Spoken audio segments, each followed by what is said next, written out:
Embala dawee waymaa embala tsaamaa wadikaam dhibee fi dhukkubsachuu kee beela'uu fi dheebochuu keetiin kan nu qaqqabsiiste ayyaana du'aa ka'uu keetiin nagaatiin nu qaqqabsiisi. Waaqayyoon kan jaalattan Waaqayyo isiniin kan jaalatu maatiiwwan Waaqayyo hundumti keessan akkam jirtu akkam yoo nageessanii akkamiin turtanii guyyaa har'aatiin kan nu ga'e Waaqni keenya galannii fi ulfinni teessoo isaa Aariyaam irratti isaaf haa ta'u. Gaa guyyaan shanaffaan torbee dhukkubbii gooftaa keenya qoricha keenya Iyyasuus Kiristoos guyyaa fannoo jedhama.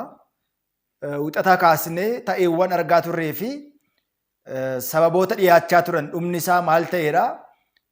Badii tokko malee, balleessaa tokko malee, yakka tokko malee gooftaa keenya du'aatiif, reebichaatiif, hidhaatiif, ajjeechaatiif isa gaheeraa jechaadha. Guyyaan jimaataa kun guyyaa xumuraa waa hundumaa jechuu hin dandeenya.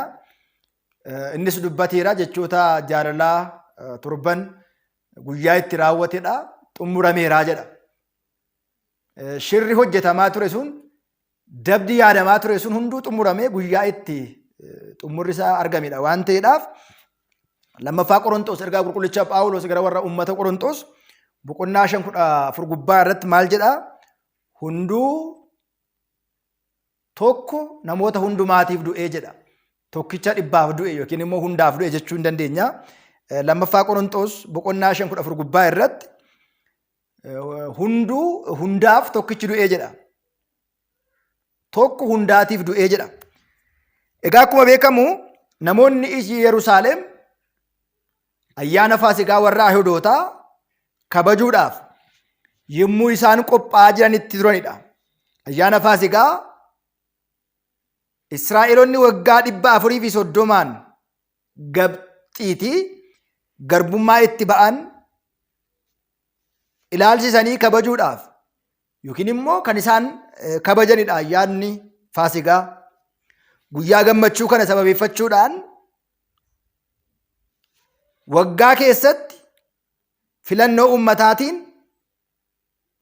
namni tokko mana hidhaa keessaatii hin gadhiifama ture. Akkuma biyya keenya Itoophiyaatti ayyaanota sababeeffatanii namoonni mana hidhaa jiran bilisaan akkuma gaggeeffatan waggaa 430 booda manni Israa'el biyya Gibxiiti garbummaa Gibxii jalaa ba'uutiin ni kabaju. Maarree ayyaana kana gaafa ilaallu ayyaana kana sababeeffatanii ayyaana kana irratti immoo mana hidhaa keessaati namni tokko isaaniif ni gadhiifama ture jedha. Bittoonni biyya Roomaa amala isaanii ture. Yerusaalem keessatti kan argaman bittaa mooticha Room jalatti kan bulan manoota hidhaa garaa garaa keessatti qabamanii kan turan Hamaas kan beekaman saamtonni garaa garaa turanii jedha. Yeroo kana shiftoonni sadan macaafa qulqulluu keessatti galmaaniiru warra hamaa raawwatan. Keessaa tokko Baarbaan kan jedhamu. Baarbaan murtoon du'aa kan itti murtaa'e guyyaa du'a isaa kan eeggatu baay'ee rakkisaa fi saamtuu ulfaataa turee jedha. Eegichi isaas loltootaatiin cimee kan eeggamu. Akka inni achi hin baaneef bittaa Rooma yookiin immoo hoogganaan biyya sanaa namoota badii akka akkasii raawwatan fannootiin fanniseetu ajjeesa. Baarbaan yooman du'aa yooman fannifama guyyaan du'a koo yoomidha jedhee guyyaa du'a isaa kan eeggatudha. Maatiiwwan Waaqayyoo namoonni guyyaa du'a isaanii eeggatan Waaqayyoon isaan hin baasa. Isaanis eega du'a jalaa isaan oolcha. Egaa gaggeessaan yeroo sanaa Philaaxoos immoo qulqulluu kan ta'e Waaqa keenya qoricha keenya Iyyasuus Kiristoosiin dabarsanii kennuudhaan sammuun isaanii warra gaarii hin yaanne akeekkachiisa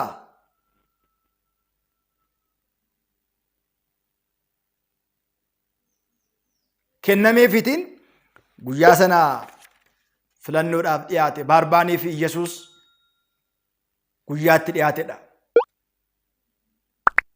Gaafa Hoosaa'inaa akkuma laalle uummanni hundumtuu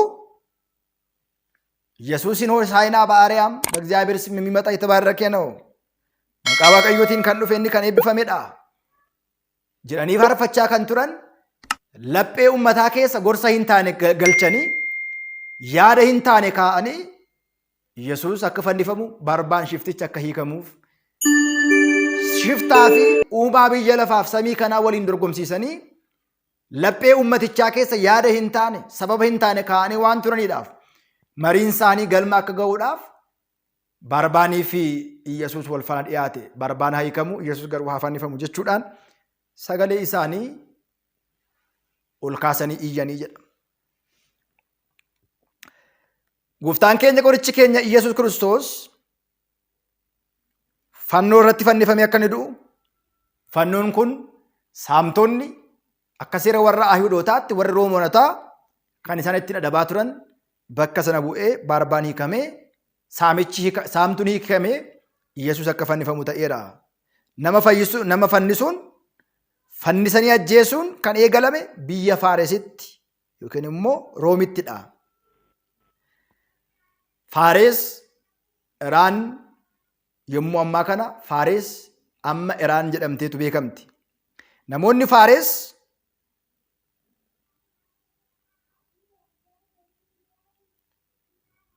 Ormuuzd kan jedhame waaqa lafaa waaqessu. Ormuuzd kan jedhame waaqa lafaa waaqessu. Kanarraa kan ka'e namni akka raawwate adabbiin isaa lafarratti kan fudhate akka ta'e waaqni keenyas ni xiraa'a jedhanii waan amananiidhaaf nama lafarraa ol kaasaniitu fannoo irratti fannisanii adabanii ajjeesuu turanii jedha. Gooftaan keenya egaa kanarraa kan ka'e fannoo irratti fannifamee akka inni du'u kan fannifame akka inni ta'u asirratti kan raawwataniiru. Inni biraan gooftaan keenya fannoo irratti maaliif fannifamee du'e kan jedhu yaadni ka'uu danda'a. Tokkoffaa irratti adabbii keenya fudhatee badii hunduma keenya mataa isaarra kaawwatee jira. Isaayyaas 53 እሱ ሕማማችን ደዌያችንን ተሸከመ badii keenya dhibee keenya baatee jedha. Inni lammaffaan du'a keenya du'ee jedha. Roomee 5:15 irratti fayyina akka argannuuf du'ee jedha. Madaa'uu isaatiin fayyitanii ture raajii Isaayyaas 53:5 irratti. Inni arfaffaan mootummaa isaa akka dhaalluudhaaf muka irratti fannifamee kan abaarame akkuma jedhame inni garuu bakka keenya abaarsa fudhatee du'eera.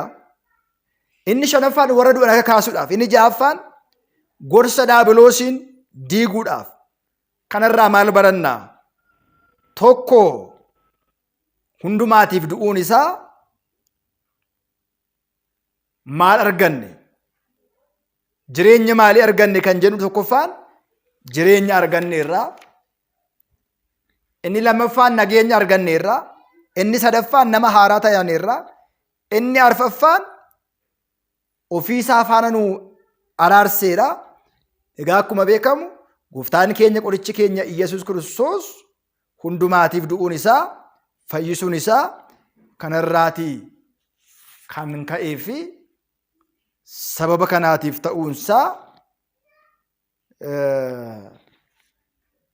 kan hubannuu fi kan laallu. Walumaa gala guyyaan kun guyyaa fannoo jedhamee ni himama.